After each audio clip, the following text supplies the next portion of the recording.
Olá, acabo de chegar do Rio, acabo de vir do aeroporto de Brasília e acabo de saber que o aeroporto de Brasília é considerado o quarto do mundo em pontualidade. Vocês notaram que eu não digo o quarto melhor do mundo, porque o melhor é só o primeiro, né?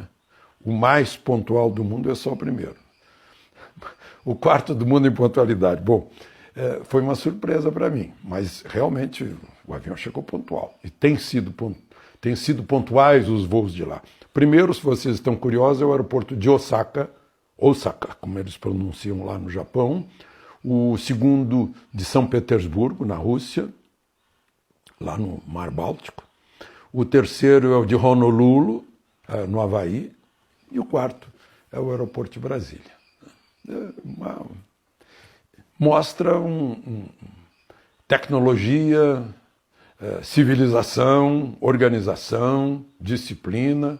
Muito bom. Bom, vamos aos assuntos de hoje, deste domingo, 5 de janeiro.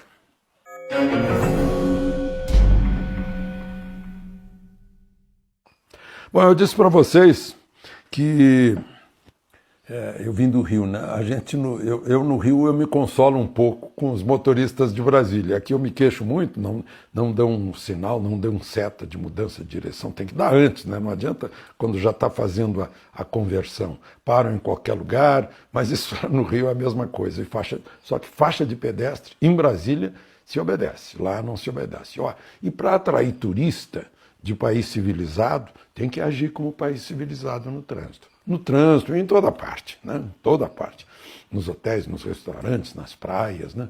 Aliás, Rio de Janeiro, lá onde eu fiquei, na Barra da Tijuca, a língua mais ouvida era o espanhol, com sotaque argentino. Ou seja, a crise argentina não está assim tão desesperadora, né, que não faça turistas virem para cá. E um amigo meu que esteve em Búzios disse que Búzios a maioria é argentino. E chegando navios e mais navios de turismo, né, esses navios de cruzeiro. Bom, e outra coisa que eu notei no Rio de Janeiro, inclusive num shopping que os de lá me avisam, olha, esse shopping estava sempre vazio, agora está cheio. Né? É o otimismo voltando. Eu, inclusive tuitei algumas fotos do shopping. Né?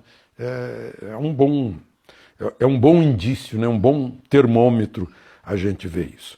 E eu vi que lá na Avenida Paulista, rojões e fogos barulhentos na passagem de ano fizeram a prefeitura anunciar que da próxima vez vai multar. Eu volto a falar desse assunto, de que eu já falei, né? O terror de animais, principalmente dos cachorros, que têm uma audição muito apurada, né? São esses fogos de jogo de futebol, de festa de quem ganhou loteria, para avisar que a droga chegou ao morro, né? Isso assusta. Lá no Imbé, no Rio Grande do Sul, um cachorro de 3 patas, ele não tem uma pata dianteira, provavelmente já tinha sido atropelado, se jogou no mar desesperado para fugir dos fogos, foi socorrido pelos bombeiros. Né? Eu imagino o nado cachorrinho sem uma pata dianteira, o que deve ter sido já quase a condenação à morte dele, com medo de voltar para a praia por causa dos fogos. Foi salvo pelos bombeiros. Já deve, nessa altura, já faz 2 ou 3 dias, nessa altura, já deve ter encontrado lá um lar. Né? Eu falei em jogos há pouco, né? É uma hipocrisia nossa, né? Uma tremenda hipocrisia. Eu estou vendo aqui que 20 pessoas foram presas por jogos de azar em Araxá. Araxá, quando o jogo de azar era permitido, tinha um maravilhoso cassino lá. Né? Estações de águas tinham cassinos. Né? Petrópolis tinha cassino, Quitandinha, né? Lá na Urca tinha um cassino da Urca, lá no posto 6 de Copacabana tinha cassino também. Né? Prenderam 20 por jogos de azar. Gente, e não prendem ninguém pela Mega Sena? Ou Mega Sena não é jogo de azar? Está definido em lei o que é jogo de azar. Jogo de azar é aquele cujo resultado depende da sorte. Ponto final. Somos hipócritas, né? Bom, gente, houve um terremoto agora, no Irã, no nordeste do Irã, 5,8 graus da escala Richter. Agora, a minha dúvida é qual o terremoto maior? Se foi esse ou se foi a morte do segundo homem mais importante do poder no Irã, só depois do Ayatollah.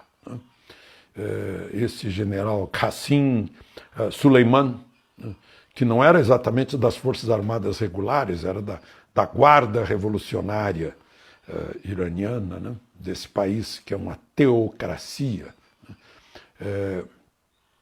Eu fico me perguntando, né, as consequências disso, todo mundo se pergunta. Na verdade, é para encerrar a carreira de um homem que durante décadas estimulou atos de terrorismo. Ele deu uma força tal para o Hezbollah no Líbano, que é um estado dentro de outro estado. Estava fazendo isso no Iraque, né? Dando força lá dentro para criar um estado dentro do estado. A mesma coisa no Iêmen, né? A mesma coisa país eu estava esquecendo, assim, na Síria, óbvio, né? Dentro da Síria. A Síria, pobre Síria, só tem menos mortos que de homicídios no Brasil, né? Há muitos anos a Síria vem sofrendo, o Líbano está sofrendo agora. Houve um ataque à principal refinaria da Arábia Saudita. Houve ataque a um petroleiro, né? Houve ataque a um drone americano, que alegava-se que estava sobre espaço aéreo iraniano, os americanos dizem que não. E, por fim, esse ataque de xiitas à embaixada dos Estados Unidos no Iraque, em Bagdá.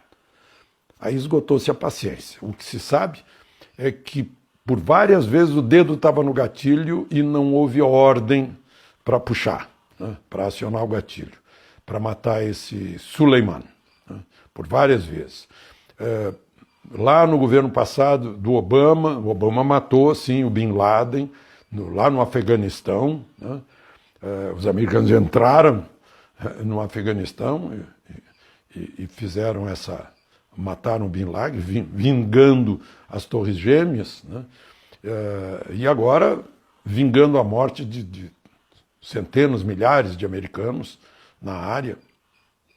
E, por fim, Trump autorizou várias vezes, segundo se comenta, estava tudo pronto, tudo preparado, mas faltou a ordem final do presidente dos Estados Unidos, que num caso desses, né, um ataque num outro país, né, sem haver uma declaração de guerra, né, todo mundo sabe da hostilidade entre Irã e Estados Unidos, né.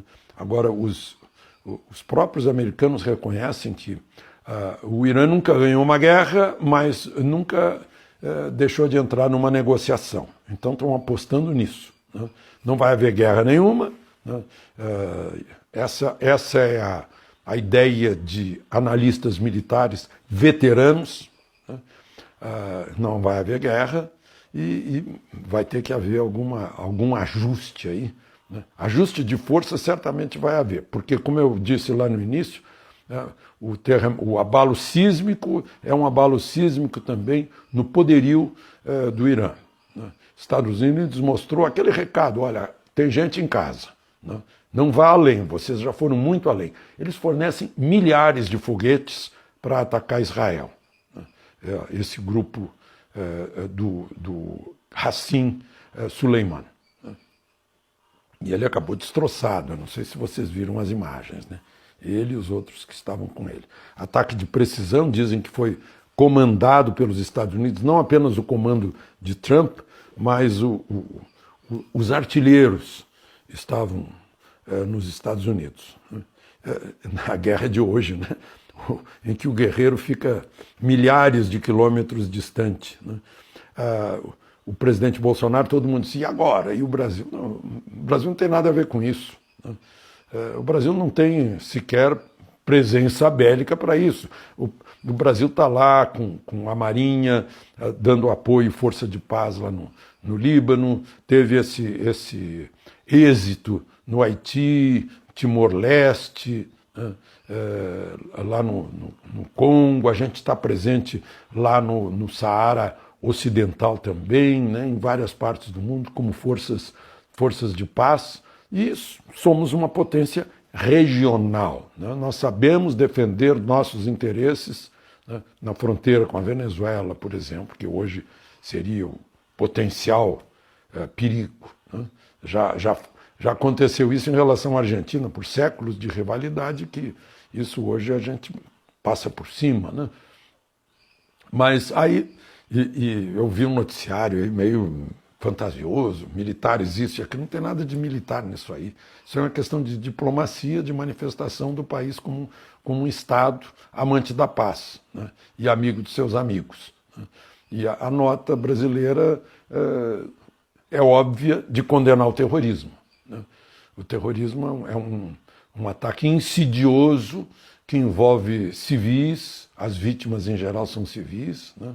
O medo, por exemplo, é de outro caminhão lá em algum país aí sair matando pedestre na calçada, né? Essas coisas, né? Como fizeram com aviões cheios de passageiros, pessoas normais, que foram sacrificadas naquele ataque às Torres Gêmeas e ao Pentágono.